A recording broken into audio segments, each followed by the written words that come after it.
Could see the way well enough with a lantern hanging from the carriage's canopy, and he'd travelled this route often enough. A gust of wind blew a wet spray into his face. What was the point of the blasted canopy if he was going to end up soaked anyway? He called over the noise of the storm to his horse, flicking the crop to speed the animal along. Ahead, he spotted a glow that seemed too low to be a street lamp. The light moved. Just as he squinted to look closer, another bolt of lightning lit the sky, revealing a carriage on the adjoining path. In the momentary glimpse, he'd seen that the carriage leaned at an odd angle, perhaps as a result of a broken wheel or axle.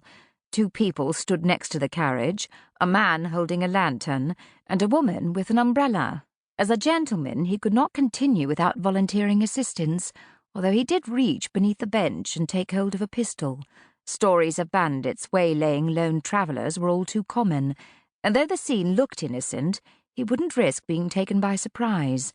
A boom of thunder crashed overhead. The passengers still had not seen him approach. "Hello there," he called as he rode near. The woman whirled, her eyes wide, and she took a step back. Her gaze darted from her companion to Jonathan. The man, who was dressed in the livery of a servant, stepped in front of her, his hand on a pistol in his waistband.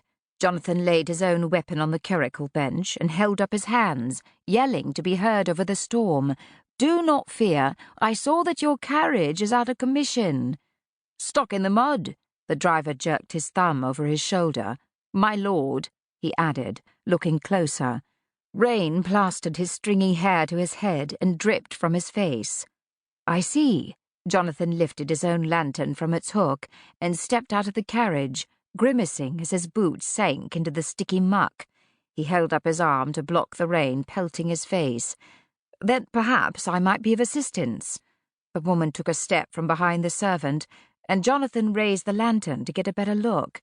In the glow of the firelight, he could see her cape was well designed, but not the latest in fashion, and the carriage, while not a hired hackney, had seen a fair bit of use.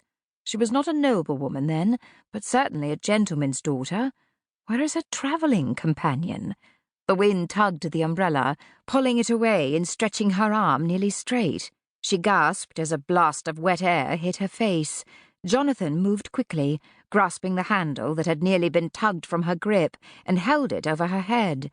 He stood with her beneath the umbrella, so close that she tipped back her head to look up at him. "Forgive me for presuming my introduction, miss." He spoke with his chin nearly touching his chest to look down at the woman. "I think in such circumstances a breach of etiquette can be forgiven." Her lips lifted in a smile. Even in the dim lantern light, he could see her eyes were a mossy green colour. They were large, nearly too large for her face, but the effect was breathtaking, and he held her gaze, perhaps a bit too long, especially for their close quarters. "Miss Maryann Croft." Her voice broke the spell of her gaze. "Enchanted," he murmured, and remembering himself, cleared his throat. "Jonathan Burles, Lord Rensfield." He meant to tip his head in a bow, but his neck was already bent as far forward as his collar would allow. "A pleasure, my lord." She dipped in a curtsy that, from his view, appeared as though the top of her bonnet sank down into the darkness and then returned. Another howl of wind blasted a shower of rain over them. Miss Croft covered her face, and Jonathan was once again aware of the storm, the mud, and the waiting servant. He raised the lantern and returned the umbrella to Miss Croft, grimacing at the shower of rain when he stepped from beneath it.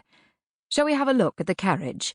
The servant had apparently been waiting for this very question, and hurried to pull the horses forward. As the animals strained, Jonathan watched the wheels, which didn't budge in the least. He moved to the rear of the conveyance to push. Though the animals pulled, and Jonathan shoved, the carriage just slipped and sank farther, as did the Earl. Finally, he called for the servant to halt. He motioned the man toward him. "There's no help for this tonight," he yelled over the howling wind, lifting his feet from the thick mud. "Come, miss, I will deliver you home." Miss Croft's brow furrowed, and she looked at him, then to the driver. Jonathan wondered what she could possibly be thinking. Was she considering walking? Did riding with a stranger make her nervous? Another burst of lightning followed directly by a crash of thunder.